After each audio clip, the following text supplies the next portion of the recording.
Hello students, welcome back. आज का हमारा टॉपिक है अनएम्प्लॉयमेंट इन इंडिया। ठीक है, तो अब हम स्टार्ट करते हैं। India is a developing economy and one of the fastest growing economies. सबको पता है इंडिया एक डेवलपिंग इकोनॉमी है और उसी के साथ one of the fastest growing economies of the world. ठीक है, the problem of unemployment is considered to be the biggest challenge to the development of India. और ये जो अनएम्प्लॉयमेंट का प्रॉब्लम है, यानी कि बेरोज़गारी का प्रॉब्लम है, ये इंडिया के लिए या इंडिया की डेवलपमेंट के लिए बहुत बड़ा चैलेंज है। Unemployment leads to a waste of human resources. Unemployment की वजह से क्या होता है, जो ह्यूमन रिसोर्सेज है उसका एक तरीके से वेस्टेज हो रहा है। और इंडिया के लिए ह्यूमन रिसोर्सेज बहुत ही ज़्यादा इंपॉर्टेंट रिसोर्स है, क्योंकि हमें पता है इंडिया को डेमोग्राफिक डिविडेंड हमने लास्ट लेक्चर में पढ़ा था। जो इंडिया की पॉपुलेशन है वो सारी कैसी है, वर्किंग पॉपुलेशन या फिर यंग एज ग्रुप है। ठीक है, और उन्हीं लोगों को जब काम नहीं मिल पाता तो उसे क्या कहते हैं, अनएम्प्लॉयमेंट। और वही अनएम्प्लॉयमेंट क्या है, इंडिया की डेवलपमेंट के लिए एक बहुत बड़ा प्रॉब्लम है। Long term unemployment results in mass poverty and slow economic development. Long term unemployment की वजह से क्या होता है, मास पॉवर्टी, यानी कि बहुत सारे लोग गरीबी के अंदर चले जाते हैं, एंड स्लो इकोनॉमिक डेवलपमेंट। ठीक है, कैसे अनएम्प्लॉयमेंट होगा, यानी कि बेरोज़गारी होगी, बेरोज़गारी होगी तो इनकम नहीं होगी, इनकम नहीं होगी तो उसकी वजह से क्या होगा, हमारी परचेजिंग पावर कम हो जाएगी और एक तरीके से हम अपने जो डेली नीड्स है उन्हें ठीक ढंग से अकम्प्लिश नहीं कर पाएंगे, और उसकी वजह से बहुत सारे लोग पॉवर्टी लाइन के नीचे चले जाते हैं या फिर करीब हो जाते हैं। और उसी के साथ अगर बहुत सारे लोग पॉवर्टी लाइन के नीचे हैं तो इकोनॉमिक डेवलपमेंट तो पॉसिबल है ही नहीं, यानी कि उसकी वजह से क्या होता है, इकोनॉमिक डेवलपमेंट भी स्लो डाउन हो जाती है। ठीक है, mostly young people face the problem of unemployment. Young people are a major human resource, key agents for social change and driving force for economic development and technological innovation. ठीक है, ये line हमें क्या समझाने की कोशिश कर रही है कि यंग पीपल जो है वो क्या है, एक मेजर ह्यूमन रिसोर्स है, और उसी के साथ सोशल चेंज के लिए और इकोनॉमिक डेवलपमेंट के लिए विद टेक्नोलॉजिकल इनोवेशन ये क्या है, बहुत ही ज़्यादा इंपॉर्टेंट फैक्टर है। और वही सारे लोग क्या है, अनएम्प्लॉयड है, तो इस वजह से क्या होता है, इकोनॉमिक डेवलपमेंट स्लो हो जाती है। India has considerable young population, hence unemployment among youth is the most critical challenge of the 21st century. There is an imbalance between employment opportunity and increase in population. ठीक है, क्या है, imbalance है, किस चीज़ के बीच में, population बढ़ती जा रही है और जो employment है वो कम होती जा रही है। यानी कि एम्प्लॉयमेंट प्रोवाइड करने वाली जो चीज़ें हैं प्लस पॉपुलेशन है, वो क्या है, उनका अपोजिट रिलेशन है। पॉपुलेशन बढ़ती जा रही है लेकिन उसी स्पीड में एम्प्लॉयमेंट जो है वो बढ़ नहीं पा रही है, इसलिए क्या है, इम्बैलेंस है। This is resulted in large scale unemployment. इसकी वजह से क्या है, बहुत ज़्यादा अनएम्प्लॉयमेंट है। So generally unemployed people are involve in unproductive work like gambling and indulge in anti social and anti national activities. यानी कि अगर लोगों के पास काम नहीं होगा लेकिन उन्हें क्या चाहिए, पैसे तो चाहिए जीने के लिए, तो इस वजह से अगर उन लोगों के पास काम नहीं होता तो वो क्या करते हैं, गलत वेस्ट चूज़ करते हैं। एंटी सोशल एक्टिविटीज़ हो गई या फिर गैम्बलिंग हो गई, इन सब चीज़ों में मतलब गलत रास्ते से वो पैसे कमाने की कोशिश करते हैं। ठीक है, आगे देखते हैं meaning of unemployment. Normally, anyone who is not gainfully employed in any productive activity is said to be unemployed. अगर जनरली कोई इंसान किसी भी प्रोडक्टिव एक्टिविटी में नहीं है या फिर कोई मनी अर्न नहीं कर पा रहा है उस प्रोडक्टिव एक्टिविटी से, तो उसे क्या कहते हैं, अनएम्प्लॉयड कहते हैं। In economics unemployment is to be studied with respect to nature, working age group, demand for and supply of labor, and prevailing wage rate. The rate of economic growth is not fast enough to generate adequate jobs to absorb the expanding labor force. यानी कि economic growth का rate अच्छा तो है लेकिन इतना भी ज़्यादा फास्ट नहीं है कि वो रिक्वायर्ड लेबर फोर्स के लिए एम्प्लॉयमेंट प्रोवाइड कर सके या फिर जॉब्स प्रोवाइड कर सके। Unemployment is a situation in which people in the age group of 15 to 59 years are able and willing to work at the prevailing wage rate but are unable to get the job. बहुत important है, unemployment क्या है, एक ऐसी situation है जहाँ पे 15 से 59 एज ग्रुप के जो लोग हैं वो काम करना तो चाहते हैं और वो प्रिवेलिंग वेज रेट पे काम करने के लिए तैयार भी है, लेकिन फिर भी उन्हें जॉब नहीं मिल पा रही है। ठीक है, एज ग्रुप क्या है, 15 टू 59। क्यों, क्योंकि ये क्या होती है, वर्किंग पॉपुलेशन होती है। ठीक है, तो अनएम्प्लॉयमेंट एक ऐसी सिचुएशन है जहाँ पे 15 टू 59 ईयर्स के जो लोग हैं वो काम करना चाहते हैं, प्रिवेलिंग वेज रेट पे काम करना चाहते हैं, लेकिन फिर भी उन्हें जॉब नहीं मिल पा रही है। ठीक है, for a person to be considered employed it is essential that the person should be engaged in a work for minimum number of hours per week। ठीक है, अगर किसी इंसान को हमें एम्प्लॉयड कंसिडर्ड करना है तो कैसे करेंगे, एटलीस्ट कुछ नंबर ऑफ वीक्स वो एटलीस्ट कुछ number of hours per week वो इंसान काम कर रहा हो या फिर प्रोडक्टिव एक्टिविटी में इंडल्ज्ड हो।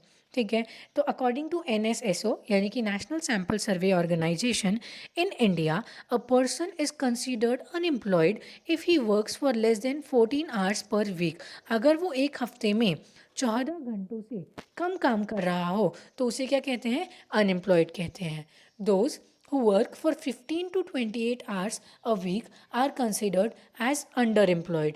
जो लोग पूरे हफ्ते में 15 से 28 घंटे से कम काम करते हैं, फिर 15 से 28 घंटे ही काम कर पा रहे हैं, वो कैसे होते हैं, अंडर एम्प्लॉयड होते हैं। और person working for 8 hours per day that is 273 days of the year is considered employed on a standard basis. ठीक है, तीनों पॉइंट समझ में आए। पहला पॉइंट क्या कह रहा है, अगर आपको पूरे हफ्ते में 14 आवर्स से कम काम मिल रहा है तो आप अनएम्प्लॉयड हो। अगर आपको पूरे हफ्ते में 15 से 28 घंटे काम मिल रहा है तो आप अंडर एम्प्लॉयड हो। और जो इंसान पूरे साल के 273 डेज 8 आवर्स वर्क कर रहा हो तो वो कैसा है, एम्प्लॉयड है ऑन अ स्टैंडर्ड बेसिस। यानी कि अगर उससे ज़्यादा काम कर रहा है तो ऑब्वियसली वो एम्प्लॉयड है, लेकिन एटलीस्ट 273 डेज और एटलीस्ट दिन के 8 घंटे अगर किसी इंसान को काम मिल रहा है तो वो क्या है, एम्प्लॉयड है।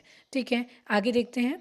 You should know involuntary unemployment, it refers to a situation in which people are willing to work but there is no work for them due to excess of labor force in relation to demand for labor। Involuntary unemployment क्या होती है, ऐसी situation जहाँ पे कोई इंसान काम करने के लिए तैयार है लेकिन उनको काम नहीं मिल पा रहा। रीज़न क्या है, लेबर फोर्स ज़्यादा है in relation to demand for labour, यानी कि डिमांड से ज़्यादा लेबर की सप्लाई है, यानी कि जितने लोगों की ज़रूरत है उससे ज़्यादा लोग तैयार है काम करने के लिए। तो उसमें से जिनको काम नहीं मिल पा रहा है वो क्या है, इनवॉलेंट्री अनएम्प्लॉयड, यानी कि वो काम करना चाहते हैं बट उन्हें काम नहीं मिल पा रहा है। आगे है voluntary unemployment. It is a type of self unemployment where a person is fit to work but not willing to work। Voluntary इस वर्ड का मीनिंग क्या होता है, स्व इच्छा से, यानी कि वो अपनी इच्छा से अनएम्प्लॉयड है। ये एक ऐसी अनएम्प्लॉयमेंट है कि वो इंसान काम करने के लिए फिट है लेकिन वो काम करना नहीं चाहता। ठीक है, आगे है under employment. It is a situation where a person's capacity to work is under utilise, यानी कि ऐसी सिचुएशन जहाँ पे उसका जो काम करने की कैपेसिटी है उसे अंडर यूटिलाइज कर रहे हैं। एग्जाम्पल देती हूँ मैं, आप एक इंजीनियर हैं, ठीक है, और आपको काम की बहुत ज़्यादा ज़रूरत है और जब आप बाहर जाते हो तो आपको सिर्फ एक फैक्ट्री के बाहर बोर्ड दिख रहा है, वहाँ पे लिखा है कि वर्कर की ज़रूरत है।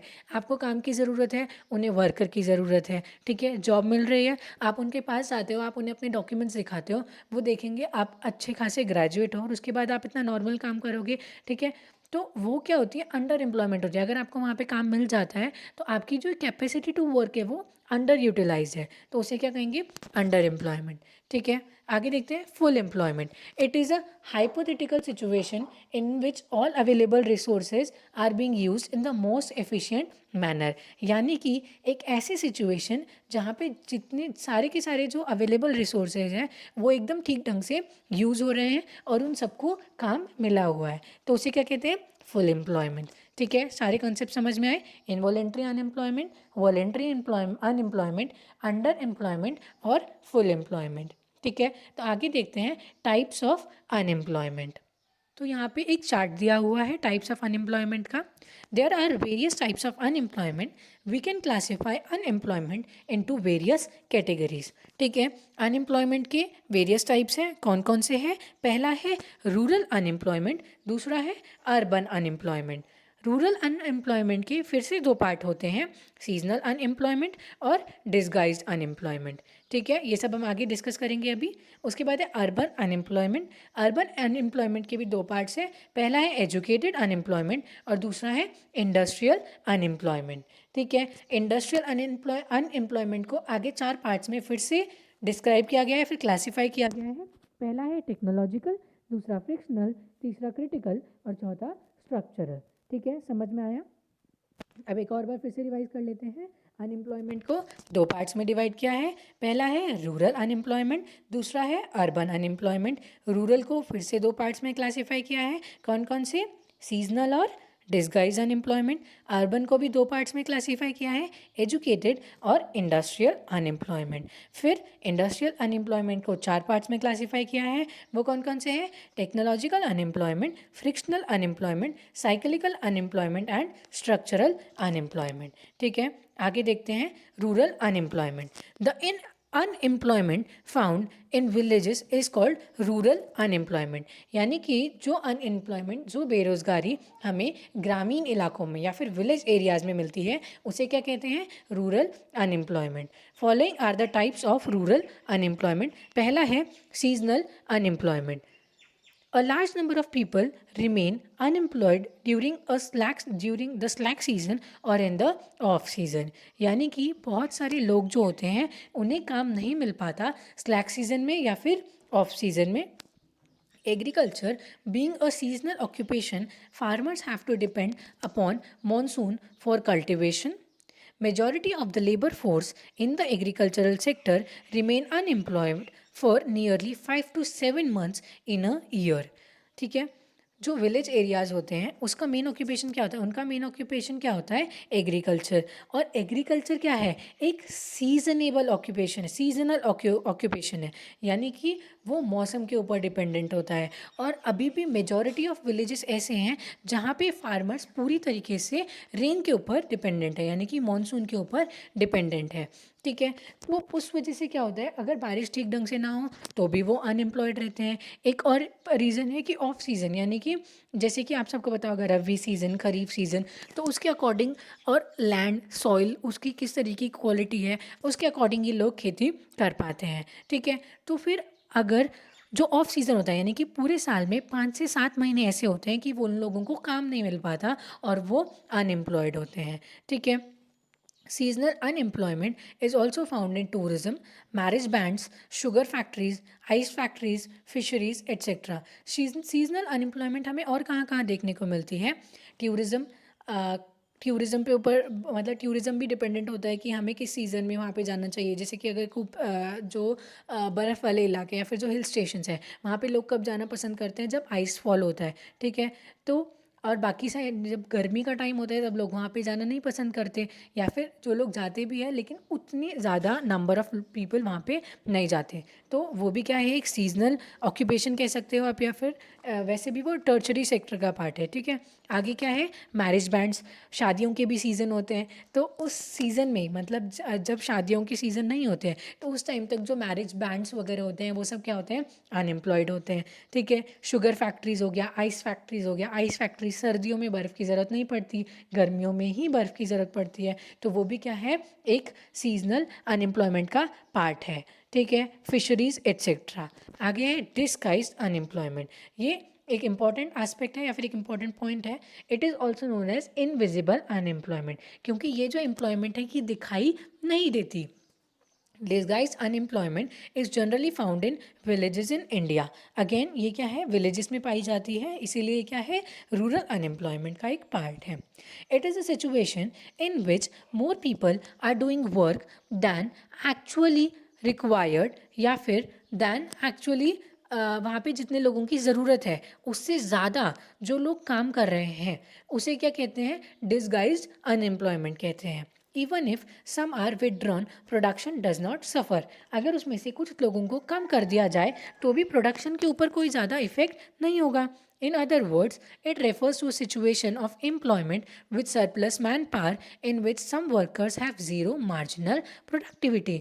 यानी कि एक ऐसी सिचुएशन है जहाँ पे लोग बहुत ज़्यादा है, उतने लोगों की ज़रूरत नहीं है। अगर उसमें से 4 लोग कम भी कर दिए जाए तो भी प्रोडक्शन के ऊपर कोई इफेक्ट नहीं होगा। इसलिए इसे क्या कहते हैं? इनविजिबल अनएम्प्लॉयमेंट कहते हैं। लास्ट लेक्चर में अगर आपको याद होगा, पॉपुलेशन चैप्टर में हमने ये पढ़ा था कि जो लोगों की मेंटालिटी ये होती है कि अगर हम ज़्यादा लोग, मतलब अगर हमारे घर में ज़्यादा लोग होंगे तो हमें एक्सेस लेबर मिलेगा, यानी कि ज़्यादा से ज़्यादा लोग हमारे अपने एग्रीकल्चर सेक्टर में काम कर पाएंगे। लेकिन उन्हें वो ये चीज़ ध्यान नहीं देते कि एग्रीकल्चर सेक्टर में जितने लोगों की ज़रूरत है उससे ज़्यादा अगर वो लोग वहाँ पे आएंगे, प्रोडक्शन पे कोई इफेक्ट नहीं होगा। 10 लोग काम करेंगे तो भी आप उतना ही प्रोड्यूस कर रहे हो, 6 लोग काम करेंगे तो भी आप उतना ही प्रोड्यूस कर रहे हो।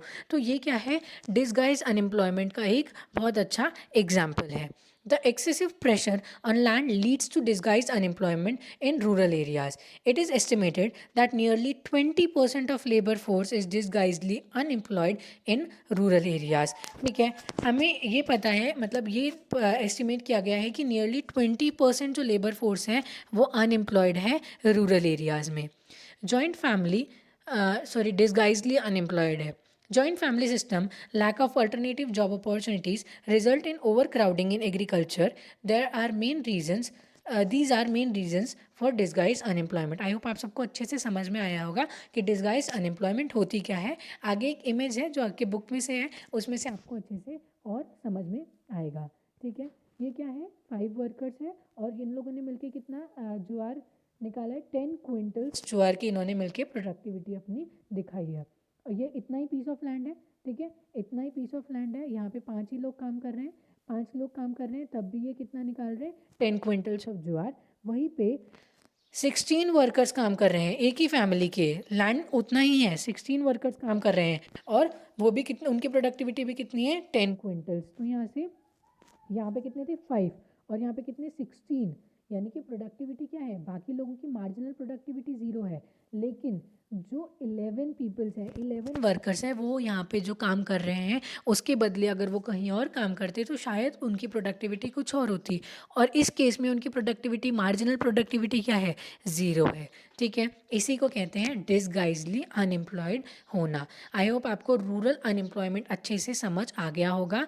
इसके नेक्स्ट लेक्चर में हम लोग पढ़ेंगे अर्बन अनएम्प्लॉयमेंट, यानी कि एजुकेटेड अनएम्प्लॉयमेंट और इंडस्ट्रियल अनएम्प्लॉयमेंट, और उसके बाद इंडस्ट्रियल अनएम्प्लॉयमेंट के जो पार्ट्स हैं। ठीक है, इस चैप्टर को भी मैंने 3 पार्ट्स में डिवाइड किया है। पहला पार्ट यहाँ पे ख़त्म होता है। नेक्स्ट पार्ट में हम लोग अर्बन अनएम्प्लॉयमेंट पढ़ेंगे और उसके नेक्स्ट पार्ट में इस अर्बन अनएम्प्लॉयमेंट के साथ साथ कॉजेज़ ऑफ अनएम्प्लॉयमेंट भी पढ़ेंगे।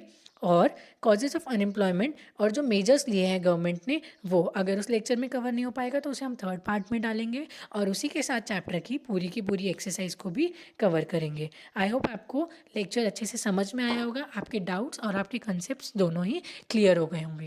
ठीक है, थैंक यू।